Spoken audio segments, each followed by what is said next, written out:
बोल. पप्पा ना तिकडे कुणातरी बोलत बसले. राव दे पप्पा, असंच केलंस त्या दिवशी बी भांडणं लावून दिलेस आमचे दोघांचे, निघून गेलास. हाय बहिणीनो भावांनो, झाली का चहा पाणी तुमची? आमची चहा पाणी झाली. हे बघा प्रज्ञा काय करते. आज प्रज्ञा चपात्या बनवणार आहे मस्त तिच्या छोट्या छोट्या हाताने, आहे ना ग? छोट्याच हाताने बनवणे चपात्या बनवणार तू. बघा आता प्रज्ञाला चपात्या बनवायला सांगते मी. ती बोलली मम्मी मी आज चपात्या बनवतेच. म्हणलं ठीक आहे बनव. प्रज्ञा झालं पीठ मळून? नाही, तिचं अजून पीठ मळून झालं नाही. तिने लय मोठं, खरं तर लय मोठं पाणी टाकलंय तिने. पातळ झालंय सगळं. हे सगळं पातळ आहे. सगळं पातळ पातळ झालंय. तिला बोलले आता हे थोडं सुकं पीठ आहे ना हे टाक, म्हणजे चांगलं पीठ होईल, चपात्या लाटता येते. काय माहिती आता काय काय करते. झालं काय मळून? मम्मी अजून पाणी टाक थोडं. पाणी नको घेऊ, पातळ होईल. हे बघ अजून पीठ घ्यावं लागेल. हो पातळ झाले, पीठ घ्या अजून. तर आता चपात्या करताना बघूत आपण. तुम्ही इतकं मोठे आहे ना प्रज्ञा? हा हो. तर आता चपात्या करताना मी दाखवते तुम्हाला कशी चपात्या बनवते. मग काय मळलं पीठ, लाटती प्रज्ञा चपाती. बघू आता प्रज्ञाची चपाती कशी होती. प्रज्ञाला चपात्या येतात का नाही तुम्ही पण नक्की बघा, आणि खूप छान बनवते की नाही बघू आपण. चला आता प्रज्ञाने पीठ मळून घेतलंय. आता बघू चपात्या बनवते ती कशा बनवते काय माहिती. कशा बनवू खायच्या असतात दमादमाने शिकत येते. बघू आता. छोट्या छोट्या हाताने किती चांगल्या चपात्या बनवती. तेल आणलं का? नाही आणलं, मी नाही आणलं. नाही आणलं का? बरं बनव आता चपात्या. मी तिला शेकता येत नाही, मी चपात्या शेकते आणि ती लाटते. बघा आता.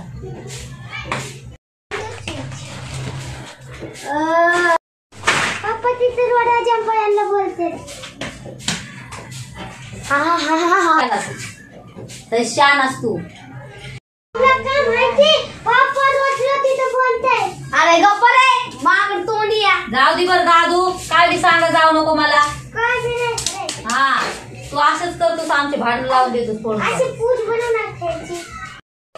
माय माय काय चपात्या केल्यात. माय माय पोरीनं चांगल्या. मम्मीला बोलवायलीस? अगं माय तुला बोलायले ग माय ना दरवानी चपात्या केल्यात बाई. बघा प्रज्ञाने किती भारी चपात्या केल्यात. अगं प्रज्ञा मस्त केल्यास ग चपात्या गोल गोल. हे बघा प्रज्ञाने तिने तिच्या हाताने चपात्या बनवल्यात. मी फक्त शेकते. आता तुम्हाला वाटत मीच बनवल्यात. हे बघा किती मस्त बनवल्यात. आणि पहिल्यांदाच तिने चपात्या बनवल्या. आता ती लहान आहे ना, तिला शेकता येत नाही म्हणून शेकते चपात्या आणि ती बनवते. मम्मी चपात्या करायला म्हणून तुम्हाला डोंगरावर नको चढवू. अहो माय डोंगरावर कशाला चढवू तुला. आता तुला बघायला लागले चपात्या आल्या तर मग तुझ्याच हातात सगळं स्वयंपाक. निवांत बसेल मग गाणे लावून ऐकत बसेल. तू सगळं काम करायचं. काय म्हणलास? चपात्या बनवायसाठी ते जाऊ दे. दीदी नाही बोलू शकत काय? दीदी नाही बोलू शकत. अरे बाबा ती मोठी ताई आहे, तिला ताई म्हणायचं. ही ताई आहे, हिला ताई म्हणायचं. बरं ती आता आपली ताई आहे. हा नाही ताई म्हणायचं ना ग ताई. काय अरे काहीतरी म्हणायचं, आपलं बी काम होतंय. होस तर काय तरी काय केलंय काहीतरी ऐका.